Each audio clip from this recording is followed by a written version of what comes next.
Hello, నేను మీ CS రావు. ఇక్కడ కనిపిస్తున్నటువంటి ఫోటోల్లో విద్యాసాగర్ గారు ఈ మధ్యలో ఆంధ్రప్రదేశ్ ఉద్యోగుల జేఏసీ అధ్యక్షుడిగా ఎన్నికయ్యారు. మాజీ నేత చంద్రశేఖర్ రెడ్డి గారి మధ్యలో అవతలవైపు అమరావతి జేఏసీ అధ్యక్షుడు బొప్పరాజు గారు. సో బొప్పరాజు గారు కానీ చంద్రశేఖర్ రెడ్డి గారు కానీ వీళ్ళందరూ కూడా సమైక్య ఉద్యమంలో అప్పుడు కీలకంగా వ్యవహరించారు. రాష్ట్ర ప్రయోజనాల కోసం అప్పట్లో బయటకు వచ్చి పోరాడినటువంటి నేతలు. విద్యాసాగర్ గారు ఈ మధ్యనే ఆంధ్రప్రదేశ్ ఉద్యోగుల జేఏసీ అధ్యక్షుడిగా బాధ్యతలు చేపట్టి ఉద్యోగుల సమస్యల మీద పోరాడుతూ ఉన్నటువంటి లీడరు.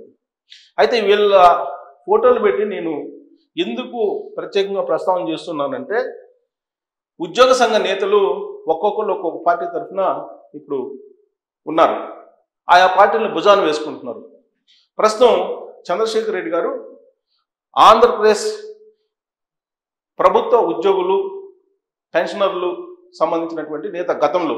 ఇప్పుడు వైఎస్ఆర్ పార్టీ ప్రభుత్వ ఉద్యోగులు పెన్షనర్ల విభాగానికి సంబంధించినటువంటి అధ్యక్షుడు ఆయన. ఇప్పుడు వైఎస్ఆర్ కాంగ్రెస్ పార్టీ తరఫున ఆయన ఇప్పుడు వాయిస్ వినిపిస్తున్నారు. వైఎస్ఆర్ కాంగ్రెస్ పార్టీ ప్రభుత్వ పెన్షనర్ల ఉద్యోగుల సంఘం విభాగానికి ఆయన అధ్యక్షుడిగా ఉన్నారు.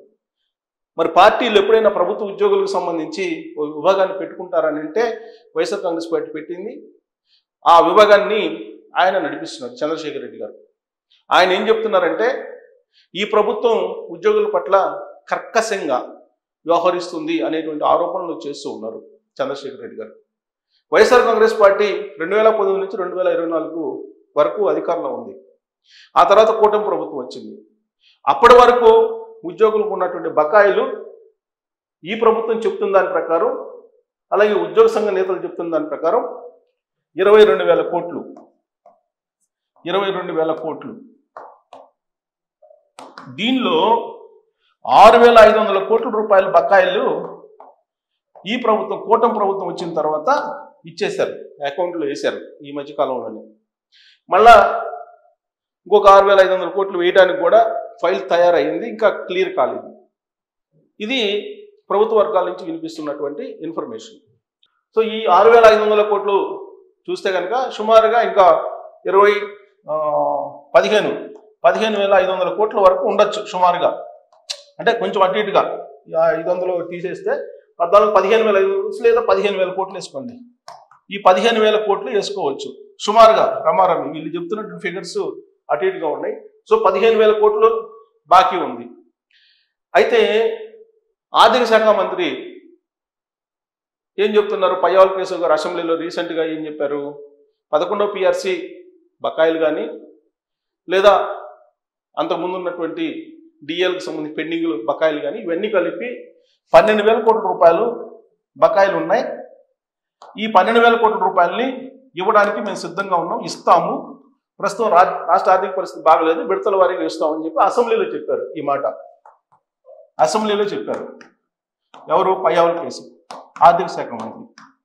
ఈయన చాలా క్లియర్గా చెప్పారు, రాష్ట్ర ఆదాయం రూపాయి అనుకుంటే ఆ రూపాయలో 99 పైసలు ఉద్యోగుల జీతాలు బచ్చాలకి అప్పులకు వడ్డీలకి సరిపోతుంది, 1 పైసా మాత్రమే మిగులుతుంది, 99 పైసలు ఈ రూపంలోనే వెళ్తుందని చెప్పారు. సరే, ఎలా ఉన్నా కానీ ఈ 12,000 కోట్ల రూపాయలు విడతల వారీగా మేము చెల్లిస్తాము అని చెప్పి చాలా క్లియర్గా అసెంబ్లీలో రీసెంట్గానే చెప్పారు. అయితే ఇప్పుడు ఈ 22,000 కోట్ల రూపాయలు ఉన్నాయని చెప్పి వీళ్ళు చెప్తూ ఉన్నారు. ఉద్యోగులు 6,500 కోట్లు ఇచ్చారంటే ఇక 15,000 కోట్లు అనుకుందాం సుమారుగా. ఇప్పుడు బొప్పరాజు వెంకటేశ్వర గారు ఏం చెప్తున్నారు, ఇప్పుడు లేటెస్ట్గా బొప్పరాజు వెంకటేశ్వర గారు ఆయన 20,000 కోట్లు అని చెప్పి ఆయన చెప్తున్నారు. ఇక చంద్రశేఖర్ రెడ్డి గారు లేటెస్ట్గా అని చెప్పారు తెలుసా, 30,000 కోట్లు అన్నాడు. 30,000 కోట్లు బకాయిలు ఉన్నాయి. ఈ 30,000 కోట్ల బకాయిలకు సంబంధించి ఈ ప్రభుత్వం చెల్లించాలి, కర్కశంగా వ్యవహరిస్తుంది. దసరా పండుగ వచ్చింది, దసరాకు కూడా డిఏలు ఇవ్వలేదు, అరియర్స్ ఇవ్వలేదు. ఈ 30,000 కోట్ల రూపాయలు ఆల్రెడీ పదవి విరమణ చేసినటువంటి వాళ్ళకు కూడా ఇవ్వాల్సినటువంటి బెనిఫిట్స్ ఇవ్వలేదు. ఈ మొత్తం 30,000 కోట్ల రూపాయలు బకాయిలు ఉన్నాయి అని చెప్పి ఈ ప్రభుత్వాన్ని చంద్రశేఖర్ రెడ్డి గారు నిన్న ప్రెస్ మీట్ పెట్టి నిలదీస్తూ ఉన్నారు. సరే, బొప్పరాజు గారు అయితే ఈయనైతే డైరెక్ట్గా ఈ ప్రభుత్వాన్ని మేము ఇరుకుని పెట్టేటువంటి ప్రయత్నం చేస్తాం, ఒకవేళ కనుక బకాయిలు ఇవ్వకపోతే మేము ఉద్యమం బాట పడతాం, పోరాడతాం అని చెప్పి ఆయన హెచ్చరిస్తున్నారు. సరే, రీసెంట్గా ఎన్నికైనటువంటి విద్యాసాగర్ గారు మాత్రం ఈయన ప్రభుత్వాన్ని మేము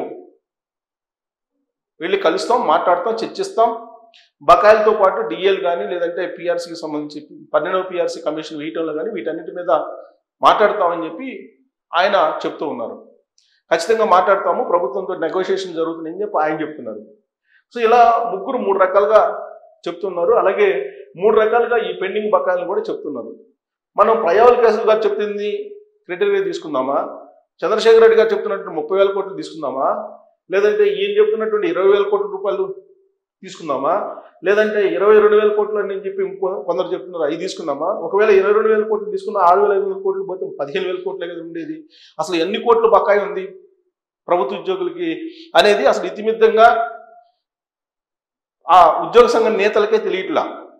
పయ్యావుల కేసీ గారు ఆర్థిక మంత్రి హోదాలో ఆయన చెప్పారు కాబట్టి అదే ఫిక్స్ కావాలి, 12,000 కోట్ల రూపాయలు అప్పులు ఉన్నాయని, అది విడతల వారీగా చెల్లిస్తామని చెప్పారు. కానీ ఇప్పుడు చంద్రశేఖర్ రెడ్డి గారు విచిత్రమైన పరిణామం, వైఎస్ఆర్ కాంగ్రెస్ పార్టీ ప్రభుత్వ ఉద్యోగులు, వైఎస్ఆర్ కాంగ్రెస్ పార్టీ ప్రభుత్వ ఉద్యోగ విరమణ చేసినటువంటి పెన్షనర్లు వాళ్ళ తరఫునే మాట్లాడుతున్నారని చెప్పి ఆయన మాట్లాడుతున్నారు. ఇప్పుడు పార్టీల పరంగా ఉద్యోగ సంఘాలు విడిపోయాయి, ఉద్యోగులు విడిపోయారని అనడానికి ఇంతకన్నా నిదర్శనం ఏమైనా ఉందా? అసలు ఉద్యోగులకి వైఎస్ఆర్ కాంగ్రెస్ పార్టీ ఉద్యోగులు, తెలుగుదేశం ఉద్యోగులు, లేదా జనసేన ఉద్యోగులు, లేదా బీజేపీ ఉద్యోగులు అనేది ఉండదు. నాకు తెలిసినంత వరకు ప్రభుత్వంలో ఏ పార్టీ అధికారంలో ఉంటే ఆ పార్టీకి అనుగుణంగా ఆ పాలసీలని పకడ్బందీగా, నిజాయితీగా, రుజుమార్గంలో పారదర్శకంగా అమలు చేయడానికి వాళ్ళు ఉన్నారు. ఎగ్జిక్యూటివ్ సిస్టమ్ అనేది అంతే తప్ప పార్టీల రంగు పులుముకొని ఆ పార్టీల తరఫు నుంచి మాట్లాడటం ఇవన్నీ కూడా ఉద్యోగులకి నష్టం చేకూర్చడమే. ఆల్రెడీ వెంకటరామరెడ్డి గారు ఏ విధంగా చేస్తున్నారో చూస్తున్నాం.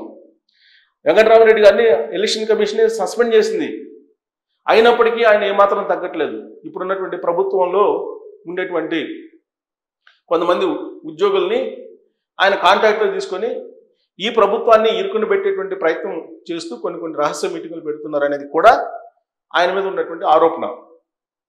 ఆయన రీసెంట్గా సచివాలయ క్యాంటీన్లకు సంబంధించినటువంటి ఎలక్షన్లు జరిగితే ఆ సందర్భంగా ఒక ఫామ్ హౌస్లో ఆయన పార్టీ ఇచ్చారు. ఆ సందర్భంగా కూడా ఆయన మీద కేసు ఉంది. కానీ ఆయన సస్పెండ్ చేశారు. ఆయన సస్పెండ్ చేసి ఆయన మీద అసలు డిపార్ట్మెంట్లుగా ఎంక్వైరీ చేయాలి. డిపార్ట్మెంట్లు ఎంక్వైరీ వేయడంలో కూడా ఈ ప్రభుత్వం తాత్సారం చేస్తుంది. ఇప్పుడున్నటువంటి కూటమి ప్రభుత్వం అసలు వెంకటరామరెడ్డిని డిస్మిస్ చేయాలని చెప్పి కొన్ని డిమాండ్స్ కూడా ఉన్నాయి. ఆ వెంకటరామరెడ్డి కారణంగా అసలు ప్రభుత్వ సంఘాలనే అసలు రద్దు చేయాలనేటువంటి డిమాండ్ కూడా కొన్ని సందర్భాల్లో డిమాండ్ కూడా చేశారు కొంతమంది. కానీ ఇలాంటి పరిస్థితుల్లో అసలు వీళ్ళు ఒక జేఏసీ అంటున్నారు. జేఏసీ అంటే ఒక మాట మీద ఉండాలి. ఇప్పుడు బొప్పరాజు గారు ఒక మాట చెప్తారు, విద్యాసాగర్ గారు ఇంకో మాట చెప్తారు. అసలు ఎంత బాకీ ఉంది ఏంటి అనేది తేల్చాలి. అసలు ఫస్ట్ వాళ్ళకి ఇవ్వాల్సినటువంటి బకాయిలు ఇస్తామని చెప్తున్నారు, మంత్రి అనౌన్స్ చేశారు. కాకపోతే మాకు దసరాకి ఇవ్వలేదు, దసరా పండుగ జరుపుకునే పరిస్థితి లేదని చెప్పి కొంతమంది ఉద్యోగులు అంటున్నారు. మరి ఇలాంటి నేతలను పెట్టుకుంటే ప్రభుత్వ ఉద్యోగులు పార్టీలకు అతీతంగా పనిచేయాలి. వాళ్ళు కేవలం ప్రజాసేవ కోసం మాత్రం వచ్చారు. కావాలంటే మీ ప్రమాణ పత్రం ఉద్యోగంలో చేరేటప్పుడు ఉంటుంది, మీరు చదువుకోవచ్చు. ఆ ప్రమాణ పత్రంలో ఉద్యోగుల బాధ్యత ఏంటంటే నీతివంతంగా ప్రజాసేవ చేయాలి. దానికి ప్రతిఫలంగా ట్యాక్సులు కట్టి మీకు నెలల జీతం ప్రజలు ఇచ్చేటువంటి సొమ్ముతోటి ఈ ప్రభుత్వాలు ఇస్తూ ఉన్నాయి ట్రెజరీ నుంచి. కానీ ఉద్యోగ సంఘ నేతలు కొంతమంది ఏం చేస్తూ ఉన్నారంటే ప్రభుత్వ పరంగా మాట్లాడుతున్నారు. వైఎస్ఆర్ కాంగ్రెస్ పార్టీ ప్రభుత్వ పెన్షనర్ల సంఘం అధ్యక్షుడిగా ఇప్పుడు చంద్రశేఖర్ రెడ్డి గారు మీడియా ముందుకు వచ్చి మేము ఉద్యమాలు చేస్తాం, ఈ ప్రభుత్వాన్ని మేము నిలదీస్తాం అని చెప్పి ఆయన చెప్తున్నారు. సచివాలయ ఉద్యోగులు ఇప్పుడు ఆల్రెడీ వాళ్ళు నల్ల రిబ్బన్ కట్టుకుని నిరసన వ్యక్తం చేస్తూ ఇవాళ సామాజిక పెన్షన్లను పంచారు. ఇంకొక వైపు మిగిలినటువంటి ఉద్యోగ సంఘాలని మేము సమాయత్తం చేస్తున్నాం, ఉద్యోగ సంఘాలు అందరూ కూడా సమ్మె బాట పడతారని హెచ్చరిస్తున్నారు చంద్రశేఖర్ రెడ్డి గారు. మరి చంద్రశేఖర్ రెడ్డి గారి పక్షాన ఇప్పుడు బొప్పరాజు గారు ఉంటారా, లేకపోతే విద్యాసాగర్ గారు ఉంటారా, లేదంటే ప్రభుత్వ ఉద్యోగుల సంఘాలకు సంబంధించినటువంటి మాజీ నేతలు కానీ ఇప్పుడున్నటువంటి నేతలు కానీ సమస్యను పరిష్కరించడానికి సిద్ధమవుతున్నారా, లేదంటే దాన్ని జటిలం చేయడానికి సిద్ధమవుతున్నారా? వీళ్ళకి కొంతమంది ఈ ఉద్యోగ సంఘ నేతలకు ఉండేటువంటి వెస్టర్న్ ఇంట్రెస్ట్ల కారణంగా అసలైనటువంటి ఉద్యోగుల యొక్క సమస్యలు పరిష్కరించడానికి ప్రయత్నం చేయకపోగా ప్రభుత్వాన్ని గందరగోళంలోకి నెట్టేటువంటి ప్రయత్నం చేస్తున్నారు వీళ్ళు కొంతమంది. మరి అలాంటప్పుడు సమస్యలు ఎలా పరిష్కారం అవుతాయి?